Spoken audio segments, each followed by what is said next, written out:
Shalom, shalom.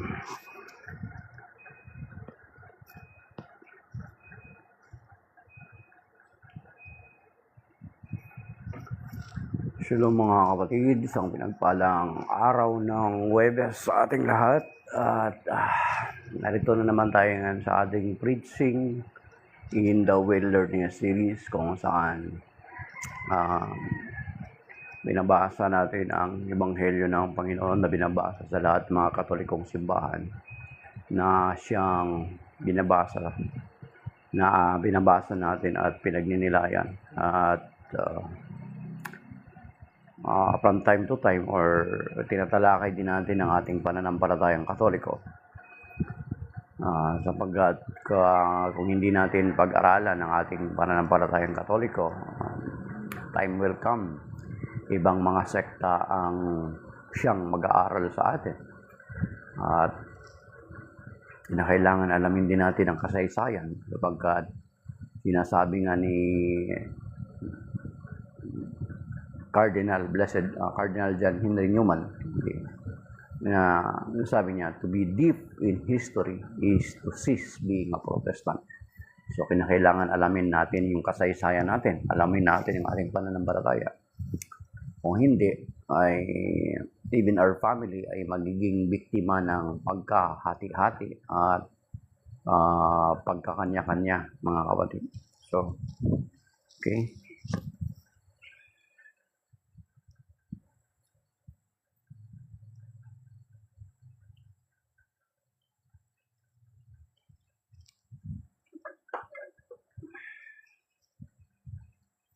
At sa ating pag-aaral nitong Ebanghelyo ngayon ay inaangkin din natin ang salita ng Panginoon sa 2 Corinthians chapter 10 verse 4 to 5, that the weapon of our warfare are not of flesh, but are enormously capable of destroying fortresses. We destroy arguments and every pretension raising itself against the knowledge of God. At ginagawa din natin ito sapagkat hindi niya sinasabi sa 2 Timothy chapter 4 verse 3 to 4, to preach the word of God in a season or out of season. So our gospel of today is taken from the gospel according to Saint Luke chapter 9 verse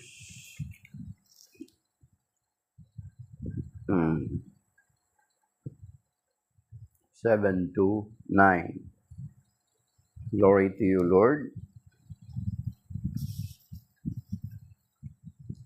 Herod the Tetrarch heard about all that was happening, and he was greatly perplexed, because some were saying, John has been raised from the dead.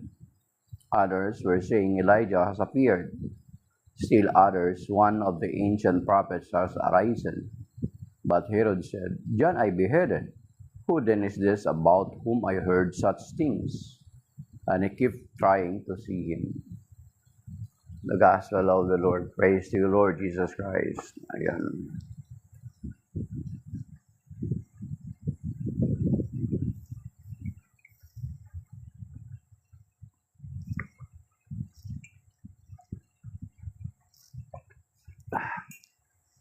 So, ang Ebanghelyo po ngayon, mga kapatid, is a continuation ng Ebanghelyo kahapon, kung saan ang 12 ay inutusan ng Panginoon na humayo at binigyan niya sila ng kapangyarihang magpalayas ng demonyo at magpagaling. So, itong mga ginawa ng Panginoon ay, of course, nababalitaan ni Herod the Tetrarch, sapagkat ito'y sa kanyang nasasakupan. So, nababahala siya. Kasi natural. Kung babasahin natin ang banal na kasulatan, maging mga leader ng mga Hudyo nababahala, sapagkat banta sa kanilang, ito'y banta sa kanilang position, banta sa kanilang tinatamasa, di ba? So, si Herodes, sabi niya, sinasabi ng mga tao na si Juan nabuhay na muli, di ba? So, or si Elijah, o kung sino-sino mga dakilang propeta ang inilevel nila sa Panginoon. Kahit nung umalala niyo, kung kahit nung tinanong ng Panginoon yung mga lagad niya doon sa Matthew chapter 16, kung sino siya ayon sa mga tao, ganun din ang kanilang palagay. Na some say John the Baptist, some say Elijah, some say you are one of the prophets. So ganun din ang pagkakilala ng mga tao, mga kapatid. O ito rin si Herodes, ganun din yung kanyang pagkakilala. So dahilan sa nababalita niya na ang Panginoon at ang kanyang mga lagad ay gumagawa ng himala, masyado siyang nababahala sapagkat ito'y banta nga sa kanyang panunungkulan, mga kapatid. Kasi kung nagbabasa kayo sa New Testament, makikita ninyo na ang mga tao ay sunod ng sunod sa Panginoon. So, nakakatakot na senaryo yan. Pwede siyang itaboy or palayasin sa kanyang nasasakupan sa Israel. So, yun yung nagtataka siya. Sino ito? Di ba? Sino itong nababalitaan ko?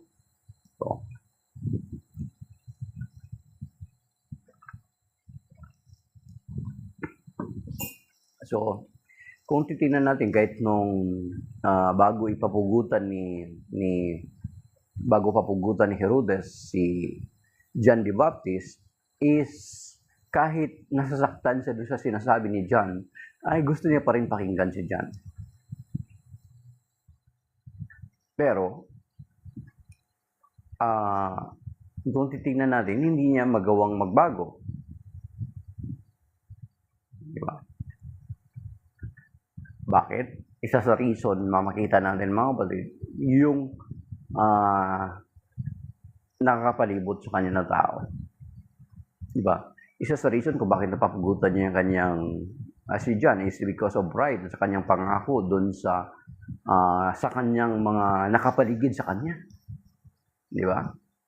And then, dahil nandun sa nag-perform yung anak ni Herodias, diba? So, nangako siya na kahit kalahati ng kanyang kayamanan ay ibibigay niya doon sa babae. Then after that, ay test. Then after that, ayun ang nangyari. Na because of his pride. Ibig sabihin, it is very hard for us, isa sa mga factor, mga kapatid, na it is very hard for us na magbagong buhay kung yung nakapaligid sa atin ng mga tao ay hindi natin ihibahin.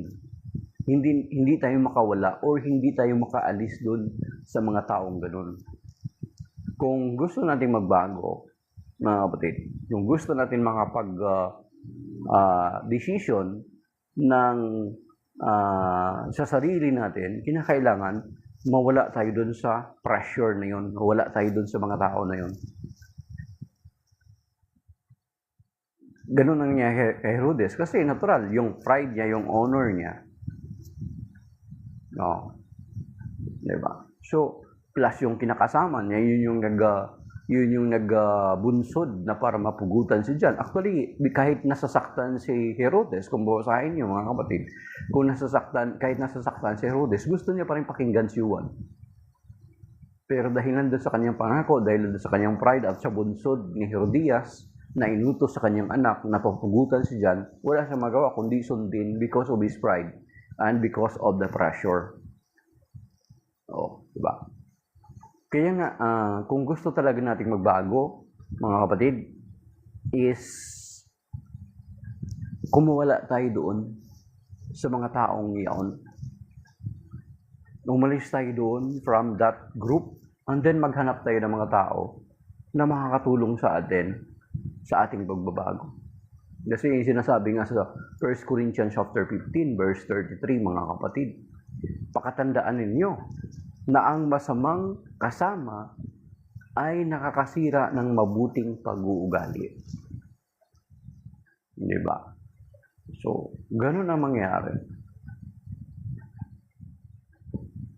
So, ibig sabihin, if we wanted na magbago yung ating pananaw sa buhay, magbago yung ating gusto nating magbago, of course, kumawala tayo doon sa mga tao na nagiging dahilan kung bakit hindi tayo makakaalis-alis sa ganong sitwasyon ng buhay. Yung bakit gano'n na hindi ka, kasi paano ka magbago, paano ka makalaya sa pag-iinom ng alak, sa pagiging yung sobrang pag-iinom ng alak, halos araw-araw inom kayo. Kung yung mga kasama mo, yun at yun pa rin na hindi mo sila iniiwasan. Di ba? Paano ka makakawala doon? Paano ka makakalaya? Paano ka makakalaya sa paninigarilyo? Kung yung mga kasama mong araw-araw na ninigarilyo, yung amoy nun, mga kapatid. Actually, yung second smoke is napakadelikado, di ba? Alam naman natin yan, second smoke.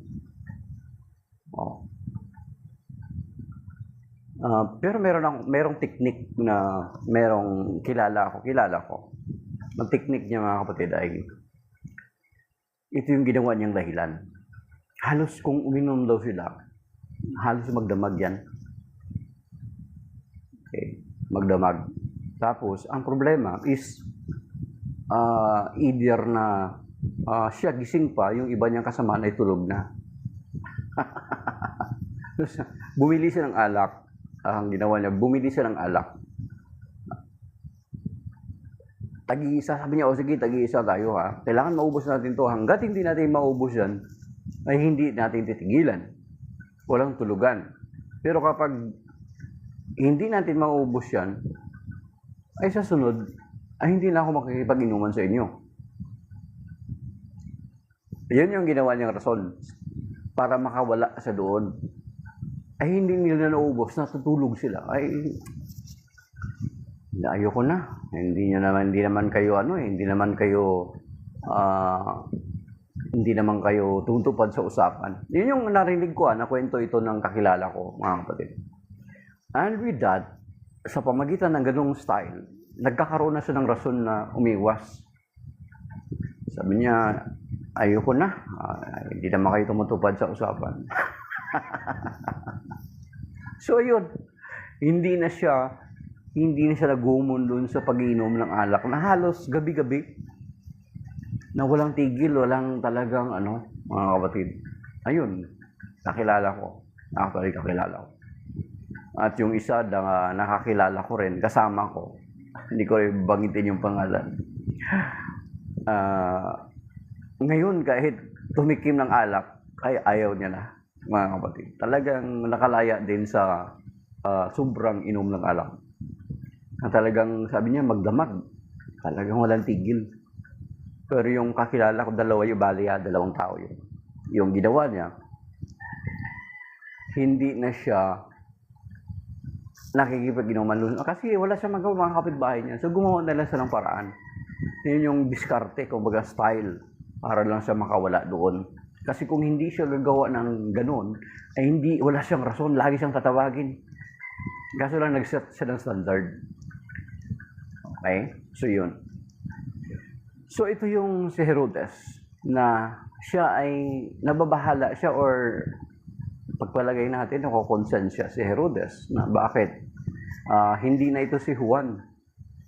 Pero alam niya na pinapagutan niya si Juan, pero nababahala siya. Sino ito? Yan, mga kapatid.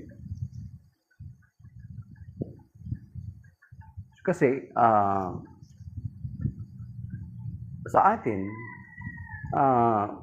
ang isa sa factor na isa sa palatandaan, mga kapatid, dito kapag nakarinig ka na ng Word of God at hindi ka nababahala, yan ay isang napakadelikado na, mga kapatid. Isang delikado na yan kasi manid ka na, ibig sabihin. Di ba? Naalala niyo yung sa Exodus, di ba? Yung tumawid na ang mga Hudyo, ang mga Israelita sa Red Sea nung pinahiwalay or ni Moses yung dagat, ang dagat tambo, ay yung mga kawal, anong nangyari doon? pinatigas ng Panginoon ang kanilang puso. So since na pinatigas ng kanilang puso, habol lang sila ng habol. Kinakailangan natin sila, mahuli natin sila at maibalik sa Ehipto para maging alipin. Ano nangyari sa kanila? Dahilan sa matigas na kanilang puso. Stubborn na, matigas na kanilang ulo, matigas na yung kanilang puso, stubborn na sila.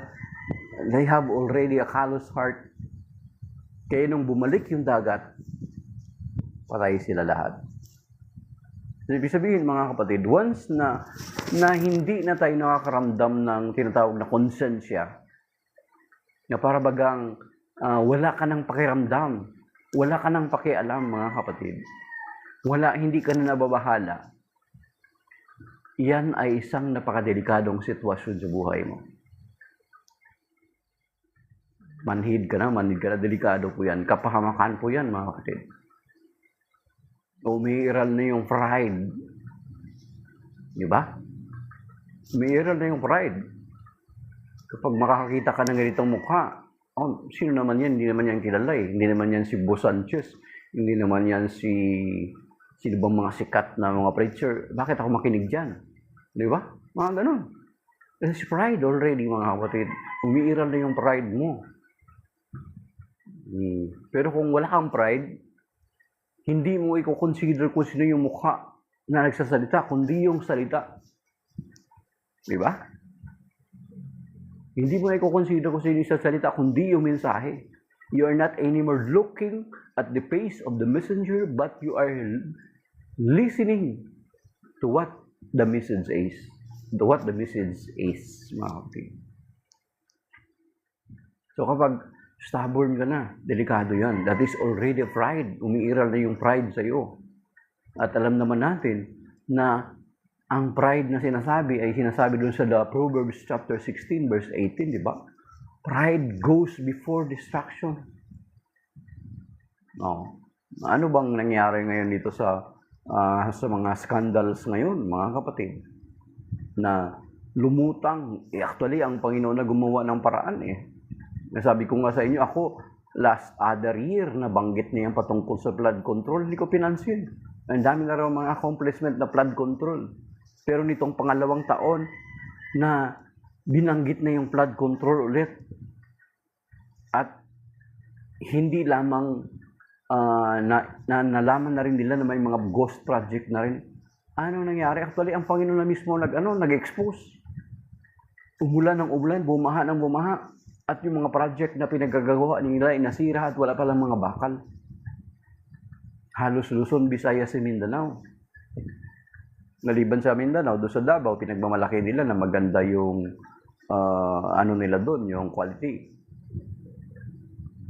Pero, ang Panginoon na mismo nag-expose at isang dahilan kung paano na-expose because of pride. Alam niyo kung bakit? Yung mga Nepo babies nila,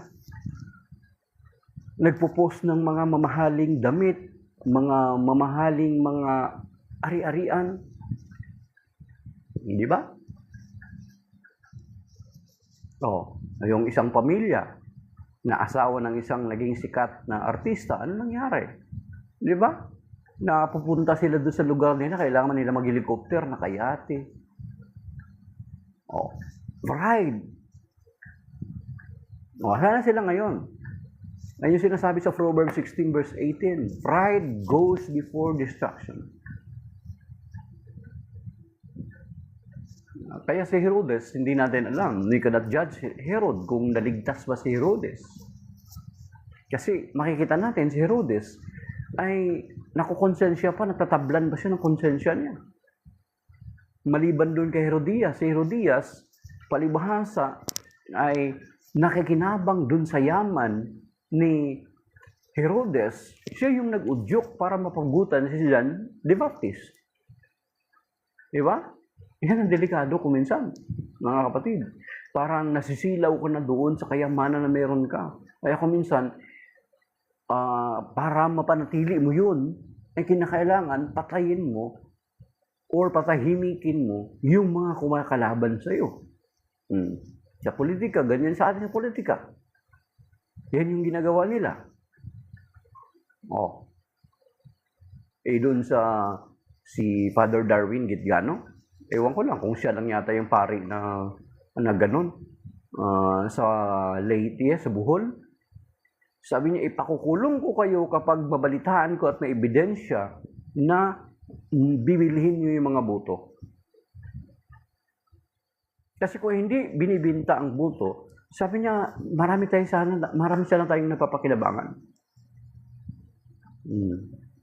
Siya nanindigan siya doon. Despite na may banta yung kanyang buhay. Di ba? Si John the Baptist, ganun din naman, di ba? Dahilan sa kanyang pagsasalita ng katotohanan, naging mitsa ito ng kanyang buhay, mga kapatid.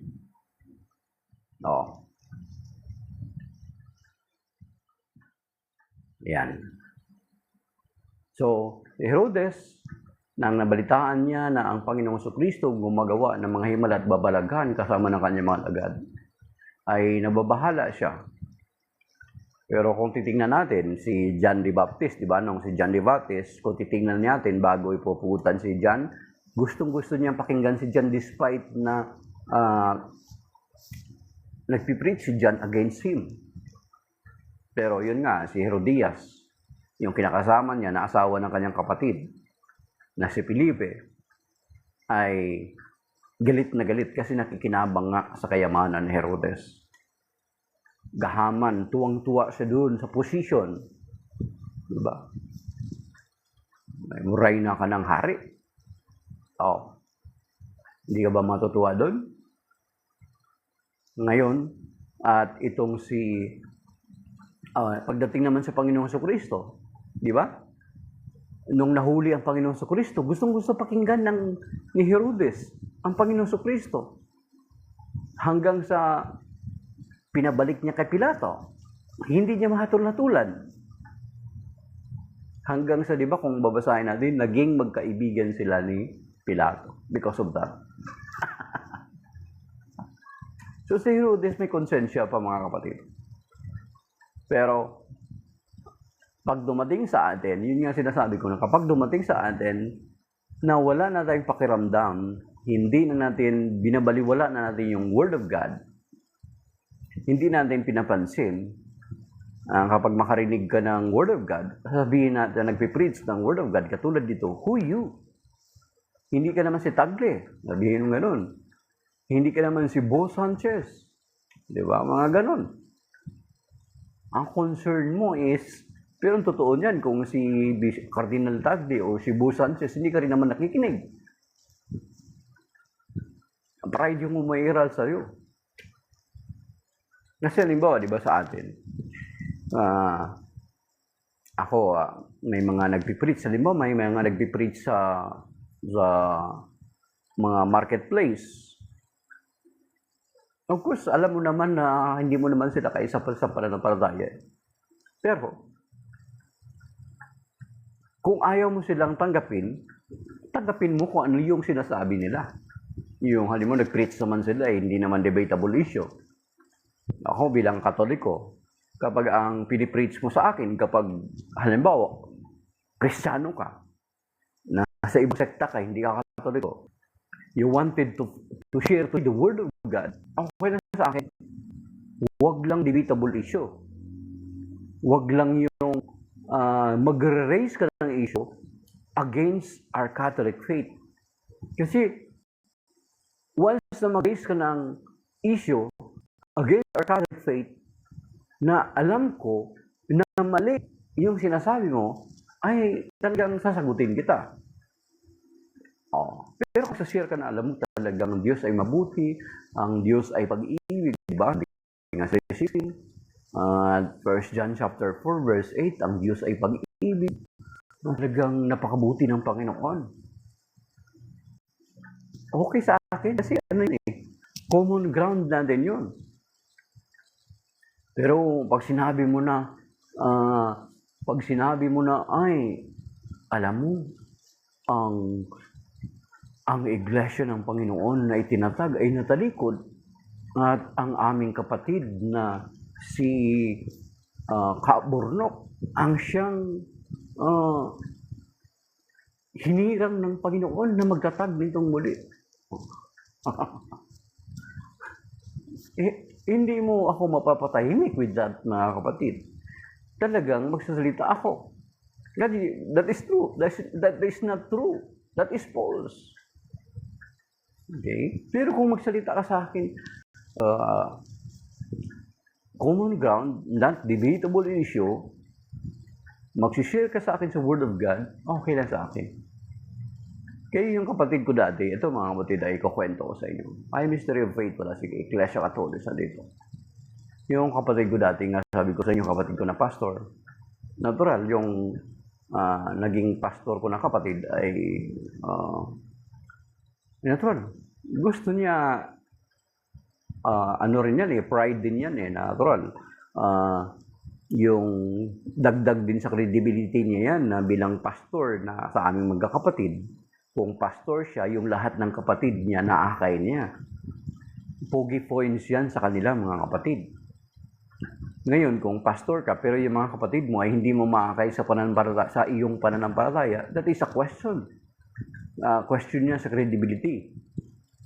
Though, ang iba naman ay tanggap naman talaga nila kasi kahit marami namang mga ibang mga sekta na yung mga Katoliko nila mga kapatid at mga kamag-anak, hindi naman talaga nila maakay sa bagong sekta na.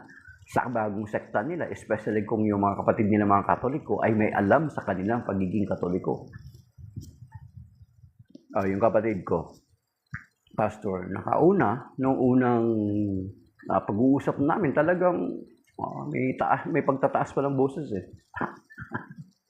Then paglabas niya ng bahay, pumagpag pa Parang katulad ng ebanghelyo kahapon. Paglabas ng bahay, pumagpag pa ng paa. Wala namang alikabok. Tiles naman yung labas ng pinto namin. So, pinagpag yung paa. Then pangalawang usap namin is mahinaw na. Ang sabi niya sa akin, di ba dati baptist ka rin? Sabi niya, kasi baptist yung kapatid ko.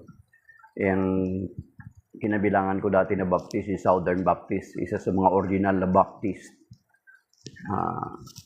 sa buong mundo, isa sa mga original na baptist yan, Southern Baptist. So, di ba dati baptist ka rin? Sabi niya sa akin. Pero,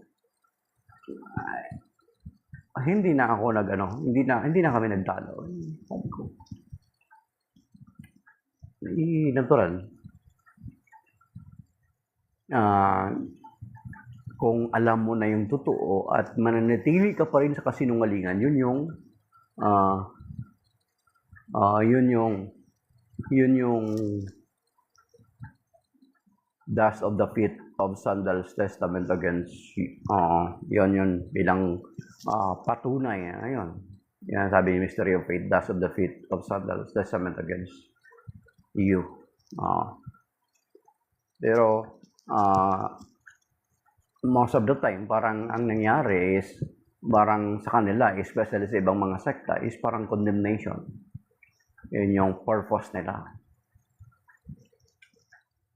Yan. Pero sa atin, may nakausap akong pare, Mystery of Faith. Once you, sabi niya, sa atin, kapag nagpagpag ka ng paayos, parang kung ano yung mga rejection, mga rejection, hindi magandang, iwan mo dun sa lugar na yon. Huwag mong dalhin sa iba para pagdating mo sa ibang lugar, maganda pa rin disposition mo. Which I accept na mas maganda yung ganun. Parang kumbaga kaya nga kahapon sinabi ko, instead na magpagpag ka, is kung ano yung mga negative na mga naranasan mo doon. Kasi natural kapag mag-share ka ng Word of God is andun yung rejection. Kung minsan masisiraan ka na ng loob sa kasunod mong pupuntahan. So it's better na i-dust off mo. Ibig sabihin, alisin mo yung mga negatibong mong nararamdaman. Pagdating mo doon sa iba is okay na uli yung disposition mo. Sabi ko nga, dinigin ko nga kahapon na once na instead na magpagpag ka, di ba yung usong pagpag, galing sa cemetery, magpagpag kuno. Instead na parang ginagawa mo ng superstition yung pagpag na yun, it's Kung sa tingin mo na may mga entanglements sa'yo, pray the prayer of cleansing prayer. Yan, cleansing prayer. Para yung mabigat na nasa sa'yo, pagdating mo doon sa ibang lugar, maayos na uli ang disposition mo. Kasi kung minsan kapag nakakaranas tayo ng rejection doon sa lugar na hindi ka hindi tinanggap yung masama ang loob mo, mabigat yung kalooban mo. Kaya kung minsan pagdating mo doon sa ibang lugar na magpipreach ka ulit ng panibago is parang pati sila nadadamay. Di ba? So kanya kailangan before ka magpunta doon sa lugar na yun, dust off. Remove all those negative emotions, negative feelings.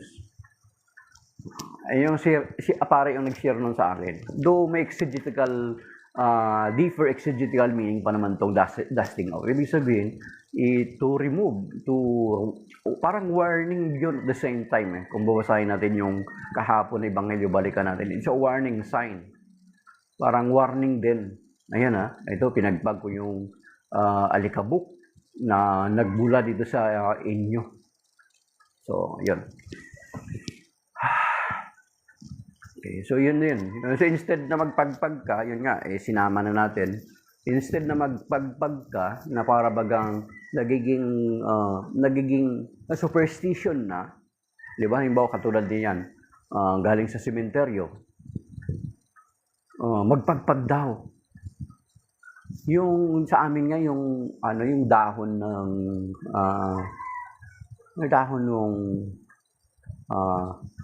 what we call this, calamansi or dahon ng yun yung nilalagay sa sa mainit na tubig, tapos doon magugas yung mga tao. Pero sa mga matatanda, that is a form of pagpag superstition. Para natural, tama yun, mainit para matanggal yung mga mikrobyon na galing doon sa sementeryo. Tama yon. Pero once na ang isip mo, it is because may superstition na naka-attach, that is wrong already.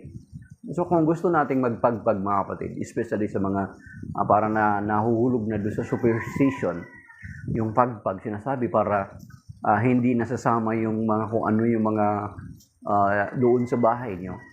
Ang spiritual na gagawin natin is yung prayer, cleansing prayer, Catholic cleansing prayer. Ayan, i-search nyo sa internet, huwag kayong pumantong doon sa kinakailangan mo muna galing ka sa sementeryo, kailangan mo pang bumalik ulit doon sa bahay para maghugas or kung anong mga ceremonies. No, that is already a superstition. Kung gusto natin, kung nababahala ka, it seems na parang nababahala ka, na para bagang may mga burden, may mga entanglement sa iyo. Hanapin mo na lang yung Catholic cleansing prayer. Ang nakalagay dun sa Catholic cleansing prayer, "Oh God, we pray that the cleansing power of your most precious blood be upon me right now. Purify me and wash me clean by the blood of Jesus from the top of our heads down to the very soles of my feet. And let this blood penetrate to the very marrow of our bones and cleanse us from any entanglement from whatever spirit we have come in contact with during the course of this day or during this course of our intercession. Anoint us with the gifts of the Holy Spirit and refresh our body, soul, and spirit. And with the sign of your Holy Cross, drive away all evil spirits from us. In the name of the Father, the Son, the Holy Spirit. Amen." Yun yung cleansing prayer. Huwag na tayong humantong doon sa sinasabing pagpag na nagiging superstition ng mga kapatid. Okay?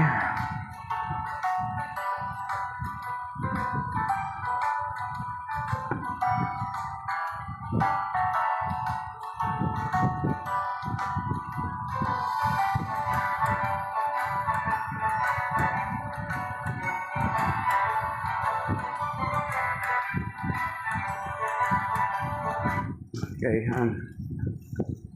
yan, ay contemplative. So, thank you sa Rose. Okay. So, yun mga kapatid And then,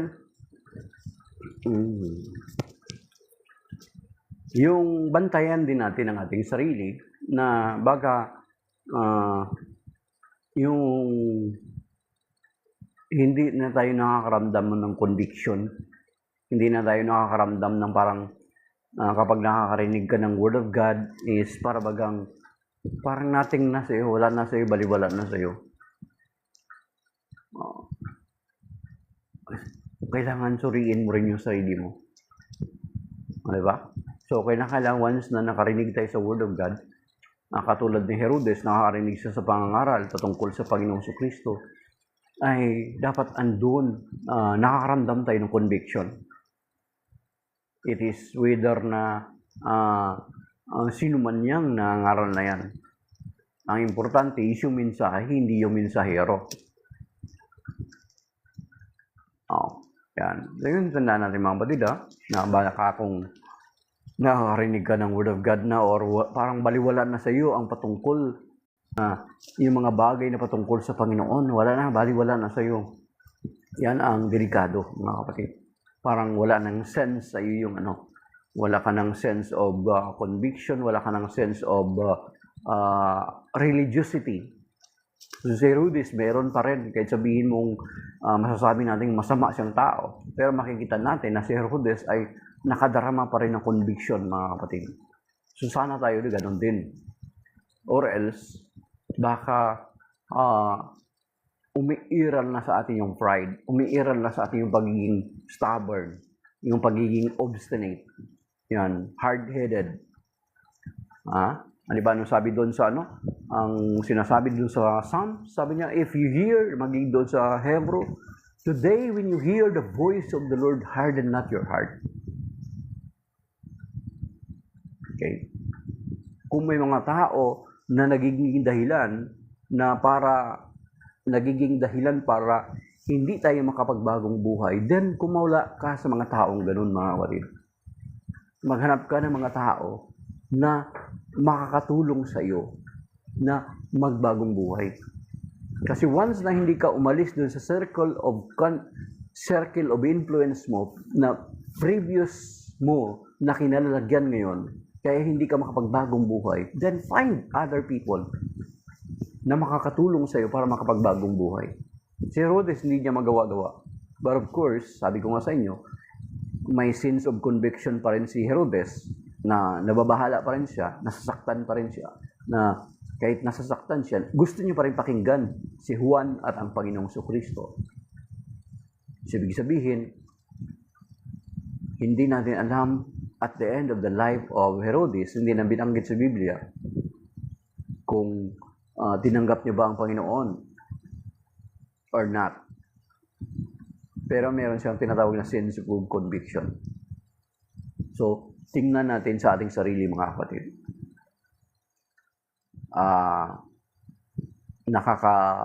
Nakakaramdam pa rin ba ako ng conviction?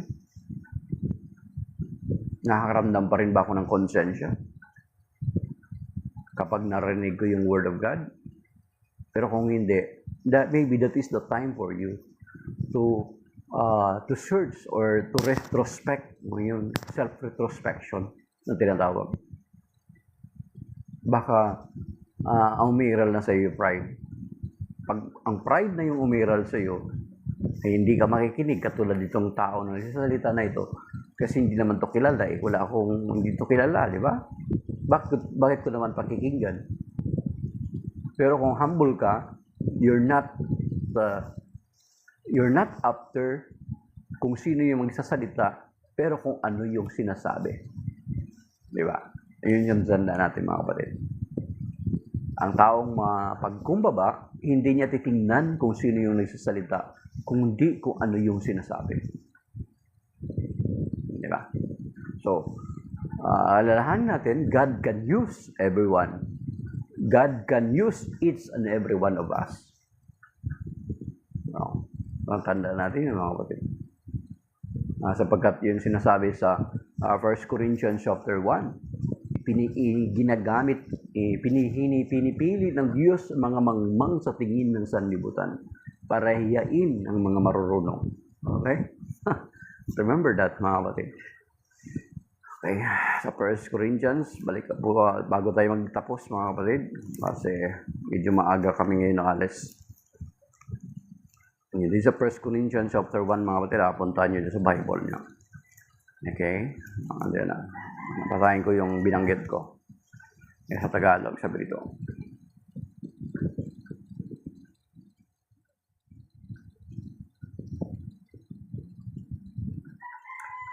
First Corinthians chapter 1 verse 27. Subalit pinili ng Diyos ang sa palagay ng sanlibutan ay kahangalan upang hiyain ang marurunong at ang mahihina sa turing ng sanlibutan upang hiyain ang malalakas. Pinili niya ang mga tinuturing na hamak, walang halaga at walang kabuluhan sa sanlibutang ito upang pawalang halaga ang mga itinuturing na dakila sa sanlibutan. Verse 29, kaya't walang maaaring magmalaki sa harapan ng Diyos. So you see, mga kapatid, as a matter of fact, kaya nga yung mga hinirang ng Panginoon, mga mangingisda.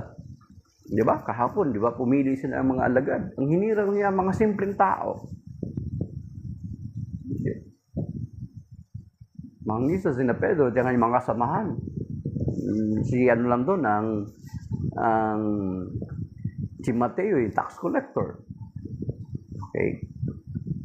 Baka may aral si Mateo, hindi natin alam. Kung may taxation na noon, may accountancy na noon, hindi natin alam. Okay? Tapos, of course, sa mga gospel writer, isa sa mga gospel writer ay doktor, si San Lucas. But he's not one of the apostles.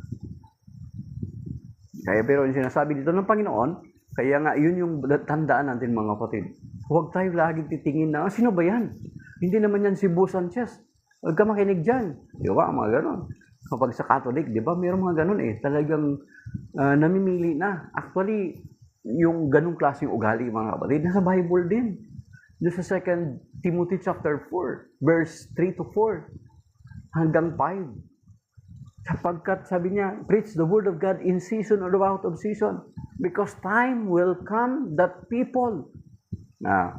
Ano sabi doon? Kaya kung namimili ka na, hindi mo alam na yung, halimbawa yung nag-share sa iyo ng Word of God or nag-imbita sa iyo para sa seminar, halimbawa sa seminar sa parokya, hindi mo pinakinggan kasi hindi naman to PPC officers. Hindi naman to pare. Bakit ko naman pakikinggan to? Kapitbahay ko lang to. Nagiging stubborn ka na, pride na yung may iral sa iyo. Hindi mo pa alam na pinadala na pala yun ng Panginoon para akayin ka. Hinahin mo, niyaya ka mag-seminar, umating ka ng seminar. Sinaaman. Paano mag-gubaling si Sinaaman? Sino nag-convey ng message? Yung aliping babae na galing sa Israel. Sabi niya, kung pupunta lamang si Naaman doon sa propeta sa Israel, gagaling siya. Sinabi sa kanya ng hari, kay Naaman. Sino nagdala ng mensahe? Yung bata. Yung alila nila, yung alipin nilang babae. You see? Kaya, huwag tayong lagi nating tinitingnan yung mensahero. Tingnan natin at i-evaluate natin yung mensahe. Mga kapatid. Yun yung sinasabi sa 1 Corinthians chapter 1, verse 26 to 29. Kaya ginagamit ng Panginoon yung sa tingin na sanlibutan ay hamak para hiyain ng mga marunong. Basahin niyo at pagnilayan 1 Corinthians chapter 1, verse 26 to 29. Sapagkat, ito ng mga kapatid, ito sinasabi, na ang mga tao balang araw, anong sasabihin niya sa 2 Timothy chapter 4, verse 3 to 4? Okay? Ang sabi dito, basahin niyo, buksan niyo sa Bible niyo dyan. Baka akala niyo, gumagawa-gawa lang ako ng kwento. Sabi dito, 2 Timothy chapter 4, verse 3 to 4, 2 to 4, 2 to 5, actually. 4. Okay. Sabi niya, ipangaral mo ang salita ng Diyos, mapapanahon man o hindi, hikayatin mo pagsabihan at patatagin ang loob ng mga tao sa pamagitan ng matyagang pagtuturo. Verse 3, mga kapatid, sapagkat, darating ang panahong hindi na nila pakikinggan ang wastong aral, sa halip susundin nila ang kanilang hilig. Mangangalap sila, maghahanap sila, sa daming yung sekta ngayon at denominasyon. Di ba? Maraming mga Katoliko, alis sa pagiging Katoliko at maghahanap sila dyan sa iba't ibang mga sekta, nagsilipana, na nagpapahayag na sila kuno ang totoo. And this is really already happening. Sabi dito, sapagkat darating ang panahong hindi na nila pakinggan ang wastong aral, sa halip susundin nila ang kanilang hilig, mangangalap sila ng mga gurong, walang ituturo kundi ang mga bagay lamang na gusto nilang marinig. Yun ang problema. Ano sabi ni Charlie Kirk? Si Charlie Kirk, sabi niya, pupunta ka sa simbahan hindi para i-affirm kung ano yung para i-affirm, hindi para i-affirm kung ano ka, kundi para i-correct ka. Kaya kapag ang simbahan mo is hindi ka kino-correct, that is wrong. Problema yan. Naghanap ka ng simbahan para i-affirm kung ano ka, okay lang yan, wala ka namang sinasagasaang tao. Wrong. Sabi dito, sapagkat mangangalap sila, susundin nila ang kanilang hilig. Mangangalap sila ng mga gurong, walang ituturo, kundi ang mga bagay lamang na gusto nilang marinig. You see? Kapag puro na lang positibo, puro na lang positive, puro na lang appreciation, yung narinig mo, ang galing-galing mo, delikado yun, mga kapatid. Maganda yung kapag nagsisimba ka, is nasasaktan ka, mga kapatid. Hindi pwede yung parang ina-affirm kung ano ka. Okay lang yan, wala ka naman sinasagasaang tao, importante. No. Okay. Sabi ni Kawikaan 15.3, Mystery of Faith, ito yung sabi mo. Si Kawikaan 15.3, mga kapatid, isang miyembro ni Eliseo Soriano, nagtatag ng MCGI dito sa Pilipinas. Sabi niya, huwag basta-basta maniwala sa mga ganyan na tao dahil niluluko at nililigaw lang kayo. Yan, no offense. So, mga kapatid, nagtatag ang Panginoon Kristo ng kanyang iglesia. At itong si Eliseo Soriano ay lumutaw dito sa Pilipinas. After niya umalis kay Teofilo, kay Nicolas Perez na sekta, na si Nicolas Perez naman ay minanan niya kay Teofilo Ora. So, hindi pinamana sa kanya yung iglesia ng Diyos sa Ligat Suway. So, isa sa reason, kaya siya umalis at nagtatag ng kanyang sariling sekta. So, sino ngayon ang paniniwalaan mo? Itong sulpot lang ni Eliseo Soriano na sekta? Na hindi nga natakot nga makipag-debate kay Father Darwin? So, huwag kayo basta-basta magpaluko sa mga sekta na wala namang kaugnayan sa mga apostol, lalo na kay Kawikaan 15.3. Nag-quote si Kawikaan 15.3, sabi niyang totoo na rin ginawa ng Diyos ang iglesia ng Diyos, 1 Timothy 3.15. Tama. 1 Timothy 3.15 at Matthew chapter 16 verse 18, sabi niya, upon this rock I will build my church, singular. At kung babasahin natin yung context ng Matthew 16 verse 18, that was 33 AD. At yung iglesia na yun ay nagpatuloy hanggang sa kasalukuyan, hindi natilikod or nawala. Ayan. At yung 1 Timothy 3.15, sabi dito sa 1 Timothy 3.15, mga kapatid, ito rin sinulat din ito ni San Pablo noong unang siglo. At kung titingnan natin sa unang siglo, ang iglesyang nag-exist is the Catholic Church only. For the first 1,000 years, the church that exists is the Catholic Church. So therefore, ang 1 Timothy 3.15 ay tinutukoy ni San Pablo sa iglesyang itinatag ng Panginoon, not kay Eliseo Soriano. Yan. Huwag kayong pabudol sa mga prop texting na yan, mga kapatid, na i-quote sa yung verse ng Bible, pero hindi naman nila may lalatag yung context at ang historical background. Yan. Ayan, ganyan nangyari kay Kawikaan 15.3. So, yan. Sabi dito sa 1 Timothy 3.15, upang hindi man ako makarating, agad ay malaman mo rin si Timoteo itong kausap ni San Pablo. Si San Pablo, ang sulat dito kay Timoteo, ng unang siglo. This is in the bracket of 1st century, around mga 50 to 60 AD, mga kapatid. Okay. Something like that. Hindi ko makuha yung accurate na. Pero dyan, within the bracket of 1st century, itong 1 Timothy 3.15. Ang sabi rito, dapat ugaliin sa sambahayan ng buhay na Diyos sa iglesia na siyang haligi at saligan ng katotohanan. So itong 1 Timothy 3.15 refers to the church founded by the Lord Jesus Christ, not to the church founded by Eli Soriano. Yan. Hindi mo naintindihan yung sinasabi mo, Kawikaan 15.3 na member ng MCGI. So that is by now mga kapatid, alas 7:01 na. Dumating na ako sa limit. Okay? Shalom, that is by now. Maraming salamat sa mga nag-tap ng screen. At sa mga hindi man nag-tap ng screen, God bless you mga kapatid. Si Born Bad Trip. God bless you, Born Bad Trip. Huwag naman. Palitan mo yung ano mo. Huwag kang laging bad trip. That reflects yourself. Sila Tom, Isaac, Dubong ko, at saka si Kawikaan 15. Kanina si Mystery of Faith. Mga kapatid, shalom sa ating lahat. May God bless us and keep us safe and sound sa araw na ito. So maraming salamat sa 57 likes at sa kuha nakiisa sa atin yung hindi ba nag-tap ng screen pero nakiisa sila sa atin. May God bless us, keep us safe and sound sa araw na ito. Iligtas nawa tayo ng Panginoon sa mabigat ng mga pagsubok, sa mga malulubang karamdaman at sa mga bagay beyond our control at iligtas din tayo sa mga disgrasya or sa anumang evil intentions around us at sa mga anumang mga bagay na inintend ng Diablo na i-harm sa atin. May the Lord Jesus Christ and by His most precious blood covered us and protect us by the power of the Holy Spirit. Amen. Shalom mga kapatid. Signing off. Either brothers and sisters.